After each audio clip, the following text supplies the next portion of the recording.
వర్మ తమ్ముడి ముందు ఎప్పుడు చిరాకు పలకే తమ్ముడిని బాగా చదివించరా, నువ్వు కూడా బాగా చదివా, అమ్మని బాగా చూసుకోండి ఉంటాంటాడు. ఈ తండ్రి మాట్లాడిన మాటలు వింటుంటే మనసు తరక్కుపోతుంది. 1600 డిగ్రీల సెల్సియస్ వేడి ఉన్న 150 టన్నుల ముల్తానీ స్టీల్ ఒకే ఒక నిమిషం 8 మంది జీవితాలు శాశ్వతంగా మారిపోయాయి. అది జూన్ 8, 2026. మన ఆంధ్రప్రదేశ్ గౌరవమైన వైజాగ్ స్టీల్ ప్లాంట్లో జరిగిన ఈ ఘోరమైన ప్రమాదం దేశం మొత్తాన్ని కలిచివేసింది. అసలు ఆ రోజు ఏం జరిగింది, ఈ ఇన్సిడెంట్ అసలు ఎలా జరిగింది, మరి వైజాగ్ స్టీల్ ప్లాంట్ చరిత్రలో మొదటి పెద్ద ప్రమాదం ఇదేనా, లేదా ఇలాంటి గతంలోనూ ముందు కూడా ఏమైనా జరిగాయా? ఈ వీడియోలో పూర్తిగా వివరాలు తెలుసుకుందాం. ఆ రోజు ఏం జరిగింది? అది జూన్ 8 మధ్యాహ్నం సమయం. వైజాగ్ స్టీల్ ప్లాంట్లో అన్నీ సాధారణంగానే జరుగుతున్నాయి. వర్కర్స్ అందరూ వాళ్ళ డ్యూటీలో సాధారణంగానే జరుగుతున్నాయి. కానీ స్టీల్ మెల్టింగ్ ప్లేస్ దగ్గర అకస్మాత్తుగా పరిస్థితి మొత్తం మారిపోయింది.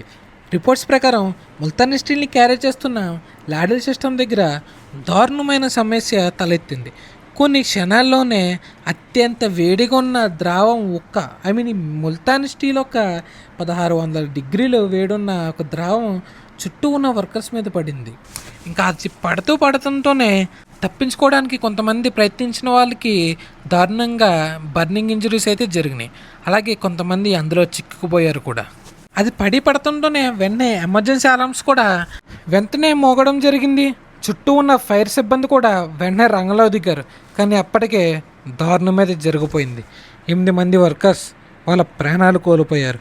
మరో కొంతమంది తీవ్ర గాయాలతో హాస్పిటల్కి తరలించడం జరిగింది. ప్రమాదం జరిగిన వెంటనే రెస్క్యూ ఆపరేషన్ కూడా మొదలైంది. స్టేట్ మరియు సెంట్రల్ అథారిటీస్ ఎంక్వైరీకి ఆదేశాలు ఇచ్చారు. అసలు ముల్తానీ స్టీల్ అంటే అంత ప్రమాదమా? ఈ ముల్తానీ స్టీల్ని ఎందులో వాడతారో ఒకసారి తెలుసుకుందాం. మనం రోజువారీగా వాడే ఈ స్టీల్ రాడ్స్ ఇవన్నీ కూడా ఈ ముల్తానీ స్టీల్తోనే తయారవుతాయి.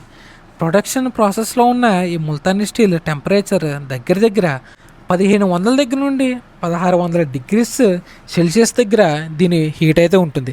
కంపేర్ చేస్తే మనం వాల్కెనో ఉంటుంది కదా, లావా వాల్కెనో, దానికంటే కూడా కొన్ని సందర్భాల్లో ఇది ఇంకా వేడిగా ఉంటుంది. ఇది మెల్ట్ అయిన ప్రాసెస్లో. ఈ స్టీల్ ఇండస్ట్రీస్ అనేవి ప్రపంచంలో అత్యంత రిస్కీ ఉన్న ఇండస్ట్రీలో ఒకటి. అందుకే ప్రతి ఆపరేషన్ స్ట్రిక్ట్ మరియు సేఫ్టీ ప్రోటోకాల్ ప్రకారం ఫాలో అవుతూ జరుగుతుంది. ఇన్వెస్టిగేటర్స్ ఇప్పుడు ఈ ప్రమాదానికి దారితీసిన టెక్నికల్ కారణాలను పరిశీలిస్తున్నారు. ఫైనల్ ఎంక్వైరీ రిపోర్ట్ వచ్చిన తర్వాత మాత్రమే మనకి అసలు ఎగ్జాక్ట్గా ఏం జరిగింది అని తెలుస్తుంది. ఇలా గతంలోనూ మరియు ముందు ఏమైనా ఇన్సిడెంట్స్ జరిగినాయా అన్న ఒకసారి గుర్తు తెచ్చుకుని అయితే రిపోర్ట్స్ ప్రకారం మాట్లాడుకుందాం. ఇది స్టీల్ ప్లాంట్ చరిత్రలో మొదటి ప్రమాదం అయితే కాదు. 2012లో వైజాగ్ స్టీల్ ప్లాంట్లో ఆక్సిజన్ సెక్షన్లో జరిగిన ఒక భారీ ఎక్స్ప్లోజన్ ఇది దేశ దృష్టిని ఆకర్షించింది. ఆ ప్రమాదంలో అనేక మంది వర్కర్స్ గాయపడ్డారు. కొంతమంది వాళ్ళ ప్రాణాలు కోల్పోయారు. ఆ ఇన్సిడెంట్ తర్వాత ఈ ఇండస్ట్రీస్ ఒక సేఫ్టీపై పెద్ద చర్చ జరిగింది. మళ్ళీ 2020లో స్టీల్ మెల్టింగ్ ఏరియాలో కొంతమంది వర్కర్స్ సివియర్ బర్నర్ ఇంజరీస్తో హాస్పిటల్లో అడ్మిట్ అయ్యారు. అది కూడా రిపోర్ట్లో అయితే మనకి రిపోర్ట్ అవ్వడం అయితే జరిగింది. ఆ సమయంలో ఇండస్ట్రీ సేఫ్టీ స్టాండర్డ్స్పై మళ్ళీ ప్రశ్నలు లేబట్టాయి. మొన్న జరిగిన ఈ ఇన్సిడెంట్ తర్వాత కూడా కొన్ని మీడియా రిపోర్ట్స్ ప్రకారం ముల్తానీ స్టీల్ హ్యాండ్లింగ్ సంబంధించిన కొన్ని ఇన్సిడెంట్స్పై కొత్త చర్చ మొదలైంది. మళ్ళీ ఇలాంటివి జరగకుండా ఉండడం కోసం నిపుణుల్ని సంప్రదించి మన ప్రజెంట్ రూలింగ్లో ఉన్న పార్టీ గవర్నమెంట్ అయితే యాక్షన్ అయితే తీసుకుంటుంది. మళ్ళీ ఇలాంటివి ఎప్పుడు గతంలో జరగకుండా ఉండాలి అని, ఎవరి ప్రాణాలు ఎలా కోల్పోకుండా ఉండాలని అత్యంత జాగ్రత్తలు తీసుకోవడానికి అయితే మన గవర్నమెంట్ అయితే చూస్తుంది. అసలు ఈ ఇన్వెస్టిగేషన్లో ఏం తెలియబోతుంది అన్నదైతే ప్రస్తుతానికి వచ్చిన రిపోర్ట్స్ ప్రకారం ఒకసారి అయితే మనం క్లియర్గా అయితే తెలుసుకుందాం. ప్రస్తుతానికైతే ఎంక్వైరీ జరుగుతుంది. Authorities technical records, equipment condition, maintenance history మరియు ప్రొసీజర్ అన్నీ పరిశీలిస్తున్నారు. ఇప్పటి వరకు అఫీషియల్ రిపోర్ట్స్ రిలీజ్ కాలేదు కాబట్టి సోషల్ మీడియాలో వచ్చే రూమర్స్ని నమ్మడానికన్నా ముందు ఒకసారి మనం ఆలోచించుకోవాలి. ఎంక్వైరీ పూర్తయిన తర్వాతే మనకి ఎగ్జాక్ట్ టెక్నికల్ రీజన్ బయటకు వస్తుంది. సేఫ్టీ ల్యాబ్స్ ఉన్నాయా, ఎక్విప్మెంట్ ఫెయిల్యూర్ జరిగిందా, లేదా వేరే టెక్నికల్ ఇష్యూస్ ఏమైనా ఉన్నాయా, ఈ పరిశీలనలకు సంబంధించి ఎంక్వైరీ రిపోర్ట్ అయితే తర్వాత అయితే తెలుస్తుంది. కాబట్టి ప్రజెంట్ రూలింగ్లో ఉన్న పార్టీ మీద బ్లేమ్ వేయడం కరెక్ట్ కాదు అని నా ఉద్దేశం. ఏం జరిగిందో రిపోర్ట్స్ వచ్చాకనే తెలుస్తుంది. భవిష్యత్తులో ఇలాంటివి జరగకుండా ఉండాలంటే ఎలాంటి జాగ్రత్తలు తీసుకోవాలి అన్నదైతే తెలుసుకుందాం.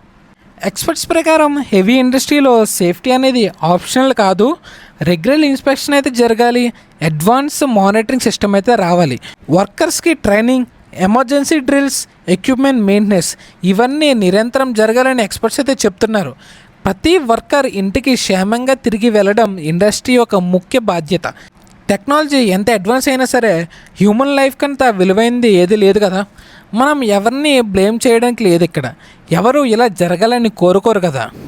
ఇప్పుడు వైజాగ్ స్ట్రీట్ బండ్లో జరిగిన ఇలాంటి ఘటన మళ్ళీ ఎప్పుడు ఎక్కడ జరగకూడదని నేను మనస్ఫూర్తిగా అయితే కోరుకుంటున్నాను.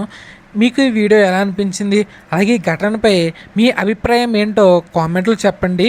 ఇలాగ ఎక్కడ ఏం జరిగినా ఎలాంటివి ఉన్నా మీకు వెంటనే వీడియో చేసి పెట్టడానికి అయితే ట్రై చేస్తాను.